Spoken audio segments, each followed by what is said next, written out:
Taehyung. Rem Taehyung. Taehyung. Suka Taehyung. Taehyung. Hyunjin. Taehyung. Taehyungvi. Taehyung.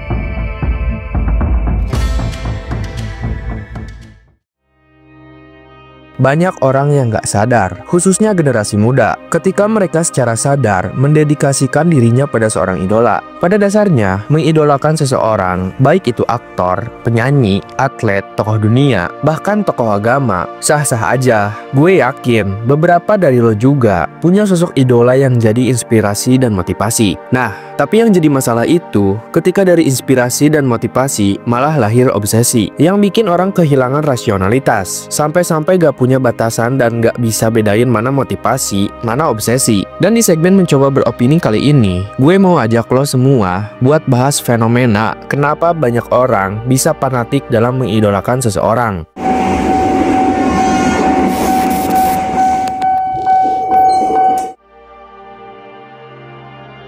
Jadi kenapa sih banyak orang bisa sampai fanatik dalam mengidolakan seseorang? Ya simple, karena manusia itu butuh sesuatu buat diikutin, buat dijadiin panutan, buat ngerasa punya keterikatan. Apalagi kalau idola itu punya komunitas yang solid. Ngerasa ada di lingkungan yang sama tuh bikin nyaman. Makanya banyak yang nggak sadar, awalnya cuma ngefans biasa, lama-lama malah kayak hidup muter di sekitar idola doang. Terus, ada juga faktor pelarian dari realitas. Hidup berat, duit pas-pasan, tugas numpuk. Ya udah, mending tenggelam di dunia idola aja, ngikutin update mereka, nonton fancam, atau kalau lagi iseng, ya ikut war di Twitter. Seenggaknya, ada sesuatu yang bikin hidup lebih seru. Tapi yang lebih bahaya, itu efek parasosial. Ini tuh ketika kita ngerasa punya hubungan personal sama idola. Padahal mereka mah gak tahu kita siapa. Cuma gara-gara sering nonton konten mereka, tiba-tiba di kepala kita, mereka udah kayak temen deket yang harus dibela mati-matian. Ini nih yang bikin orang jadi terlalu fanatik, sampai gak bisa bedain mana yang wajar dan mana yang udah kelewatan. Belum lagi algoritma media sosial yang makin bikin kita terjebak. Lo sadar gak sih? Makin sering ngepoin idola, makin sering juga kontennya muncul di beranda. Lama-lama kita kefit terus sama dunia mereka. Tanpa sadar makin tenggelam, makin susah keluar.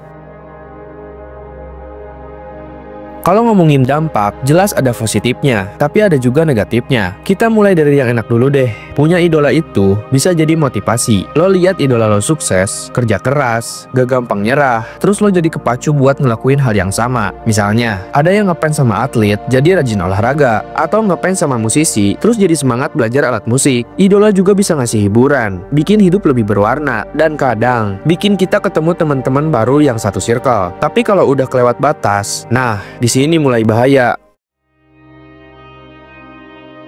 Terlalu sibuk ngikutin idola sampai lupa sama diri sendiri. Segala cara ngomong, cara berpakaian, sampai cara berpikir di copy mentah-mentah. Akhirnya bukan lagi ngefans, tapi kayak kehilangan jati diri.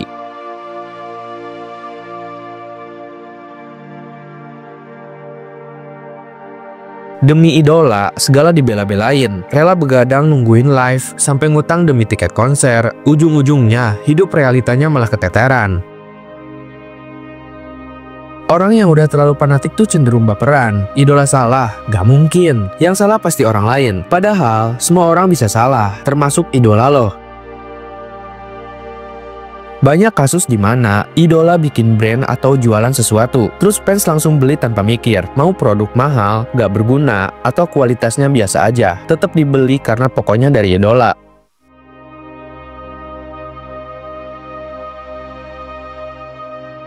Kalau lo pikir ini semua terjadi secara alami, coba pikir ulang. Karena fenomena fans fanatik ini bukan kebetulan. Ini adalah hasil dari marketing industri hiburan yang emang sengaja ngedesain idola sebagai produk dan kita, fans, sebagai konsumennya. Di balik setiap idola yang lo lihat bersinar di panggung, ada tim marketing yang kerja keras buat ngebangun citra mereka. Mereka gak cuma ngejual lagu, film, atau prestasi, tapi juga ngejual mimpi, kedekatan emosional, dan ilusi hubungan spesial antara idola dan fansnya. Sadar gak? Kenapa banyak idola yang punya image sempurna, ramah, rendah hati, selalu ngomong hal-hal positif, bahkan gak jarang dijual sebagai sosok yang tersedia buat fansnya. Itu bukan kebetulan, itu strategi biar fans makin terikat, biar lo ngerasa punya koneksi personal, padahal semua udah diatur sedemikian rupa. Terus, ada juga yang namanya fan engagement strategi. Makanya, sekarang idola bukan cuma tampil di TV atau konser, tapi juga aktif di media sosial. Mereka bikin vlog, vlog, live streaming, balesin komen fans, bahkan sesekali bikin interaksi yang bikin fans ngerasa diperhatiin. Ini bikin fans jadi makin terikat secara emosional, makin susah lepas, dan ujung-ujungnya makin loyal, baik secara waktu maupun duit. Dan yang paling gila, semuanya dimonetisasi, dari tiket konser, merchandise, album fisik, sampai hal-hal absurd kayak photocard edisi terbatas, yang bikin fans rela ngeluarin jutaan buat sekeping kertas. Lo pikir, kenapa ada sistem voting buat idola? Kenapa ada limited edition yang bikin fans harus beli berkali-kali? Ya karena industri hiburan tahu, fans fanatik gak akan keberatan buat ngabisin duit demi idola mereka. Jadi kalau lo ngerasa, kok gue segininya ya sama idola, jangan buru-buru nyalahin diri sendiri. Karena dari awal, industri hiburan udah ngebangun sistem ini, biar lo tetap jadi fans yang loyal. Fanatisme itu bukan kebetulan, tapi emang sengaja diciptakan. Jadi sebenarnya, ngefans itu gak salah. Yang salah itu, kalau kita udah gak bisa bedain antara suka sama obsesi. Selama lo masih bisa rasional, masih bisa memisahin antara dunia idola dan dunia nyata, ya santai aja. Tapi kalau hidup lo udah muter di sekitar mereka doang, mungkin udah saatnya istirahat sebentar dan melihat hidup lo sendiri. So Brody, tetap jadi diri sendiri, tetap konsisten, dan sampai ketemu di segmen selanjutnya. Jangan lupa like, subscribe, dan nyalain tombol notifikasinya. See you.